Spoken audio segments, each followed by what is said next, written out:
Hello everyone, welcome back once again to my YouTube class, guys. I'm Manjeet Rawat, your online instructor. So in this session, I'm going to describe you about how you can manage the Azure Active Directory users multi-factor authentication and also try to understand about the work of SSPR. So firstly, we need to understand about the concept of both services, and after that, we'll move ourselves to portal and try to understand about the step. Those steps can help you to implement the multi-factor authentication for your user. So let's start our practical. But before we start the practical, you can subscribe my channel because Teach Me Cloud is a single YouTube channel that give you a 100% live practical.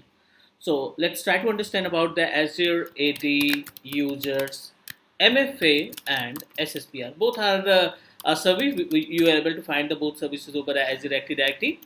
So firstly, need to know about the concept, means theoretical part. So guys, if we talk about multi-factor authenticator, so as per the name suggests, whenever we create a user over a Azure portal, we are able to find one option, one service related to the multi-factor authentication. So you can say that multi-factor authentication is a type of additional security, additional layer of security, because with the help of multi-factor authentication, you are able to protect your user. You know that whenever we create our user over Azure Active Directory, we need to configure username and password.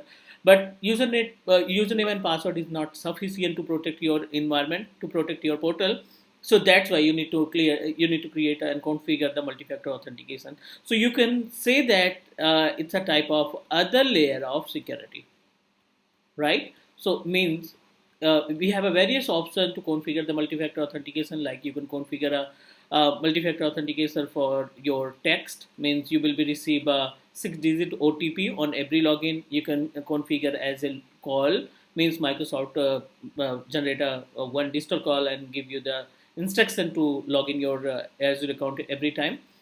Third option, you can configure a Microsoft authentication tool. So Microsoft Authenticator tool is also a type of service, means it's a type of a software or app. You can say that by using this particular app, you can approve the login method. So I'm going to describe you about the practical part, and second option is related to the SSPR. So as per the name suggests, self-service password reset. So in this case, no need to coordinate your administrator every time. You just need to, if you configure the SSPR service to your user, you can reset your password by self. No need to coordinate to your administrator. No need to request to your administrator to reset the password. So these two important options must need to know about, must need to know if you want to present yourself as a Azure administrator. So let's try to understand how we can do that.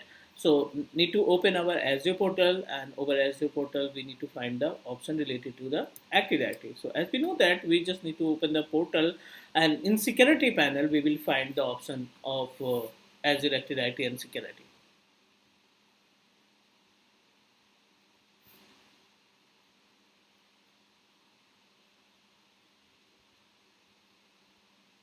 Okay, fine. This is our Azure portal, and over Azure portal we need to select the security option.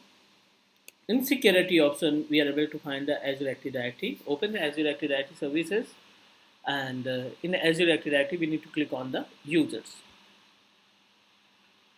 Okay, I have already created multiple users like as AWS, Azure, GCP. So I'm going to create a one more user that you can that I can give you the entire option or step from scratch.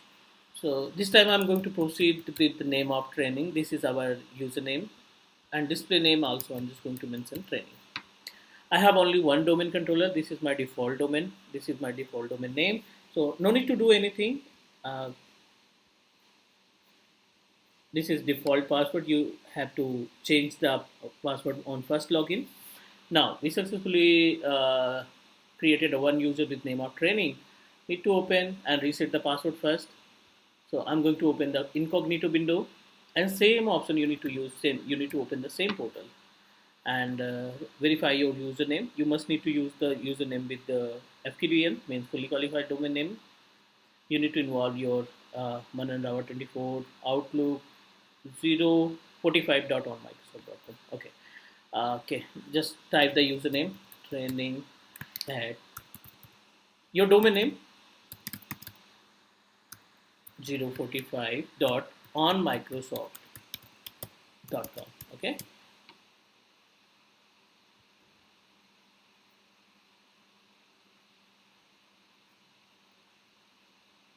Outlook. Need to provide the entire information related to your user.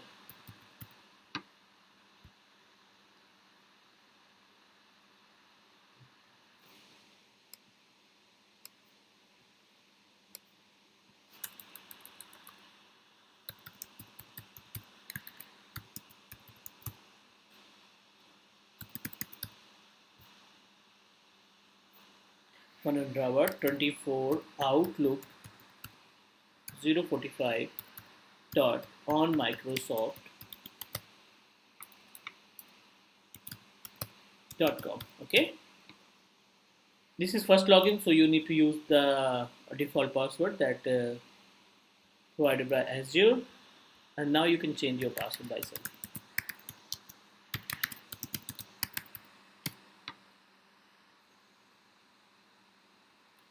Cool. We successfully log in our user. We successfully log in our Azure Active Directory user. Now what you need to do? Need to configure multi-factor authentication for this particular user account. So it's really simple to activate the multi-factor authentication. You have to open Azure Active Directory, means from root account. This is my root account, and open the Azure Active Directory panel again, and this or open the Azure option. So in the Azure part, we are able to find one option. Over a panel of Azure Active Directory users, we are able to find one option, multi-factor authentication. Right? You just need to click it.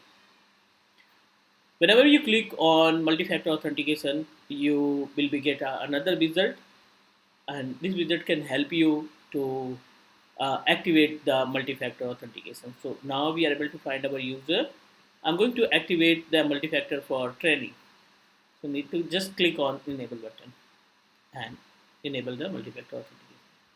We successfully activated the MFA for training user. Now I'm just going to log out my training user and try to log in it again, because another part you need to perform, another part performed by the clients. So you can think about you are working as a client, that you will be find how you can manage the uh, multi-factor setting. So once you log in, you will be get a one option where you can set up the MFA for your selected resource. Means you can select for your authentication phone, office phone, or mobile application.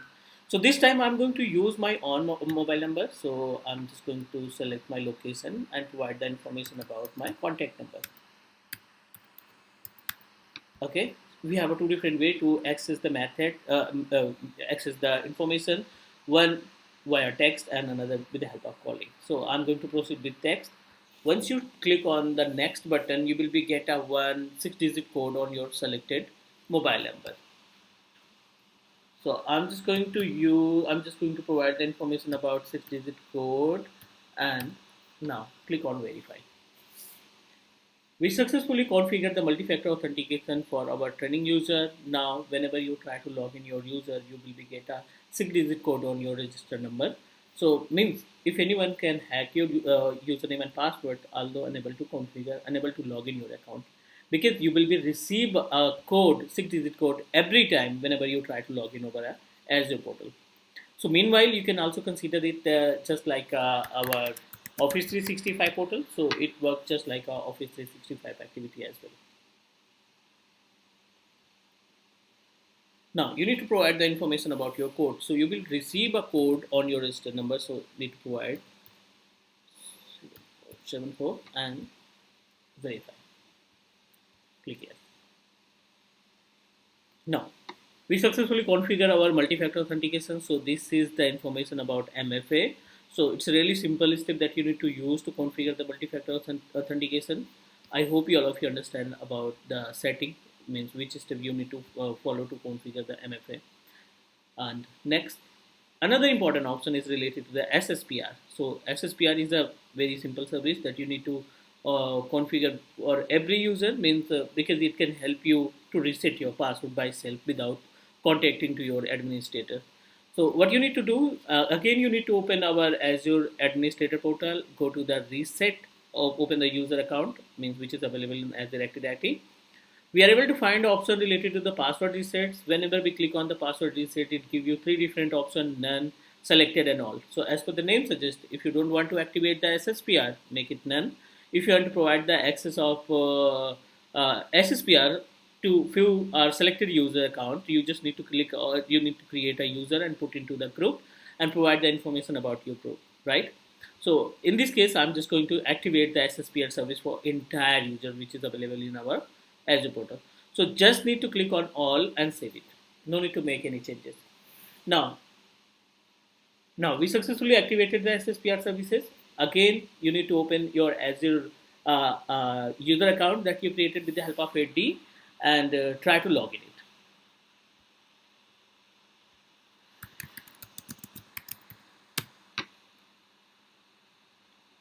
Again, same method because we already configured the SSPR, so that's why you need to provide the 6-digit code.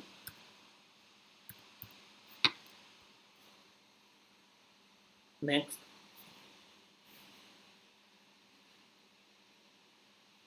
Cool. So this is the panel. This is the panel where you can configure the SSPR. So what I'm going to do, I'm just going to use the same mobile number, same contact number to configure the SSPR activity. We have a two different way to authorize our SSPR services. One with the help of contact number means OTP, and another with the help of your mail ID, your personal mail ID. It may be Gmail or Yahoo Mail. So I'm just going to provide the access code, okay, and verify.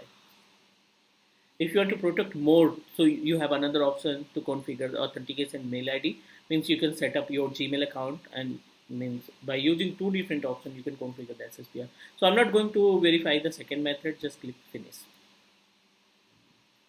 Now we successfully configured the SSPR for our user, and now this user is able to manage our password by self with reset our password by self. No need to coordinate with the administrator. Let's check how you can do that. So need to log out user and try to log in it again.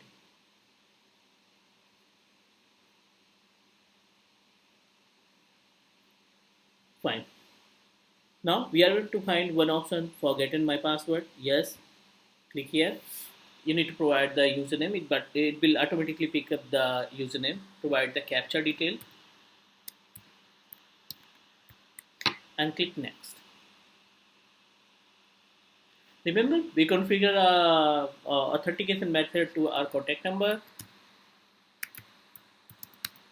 and then you will receive another 6-digit code that help you to reset the account, reset the password.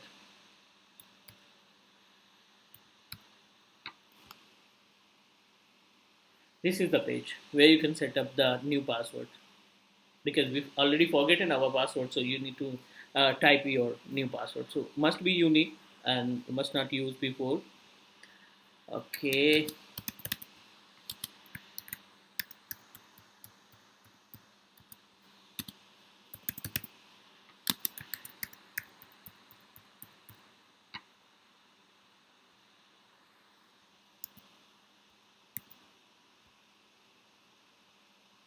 Fine. We successfully set the new password, and now you are able to log in your user with the help of your new password. So this is all about the uh, SSPR and multi-factor authentication activity. Guys, so I hope you all of you understand properly about the concept of SSPR and MFA. So we'll connect soon with another video. Thank you guys. Take care and bye bye.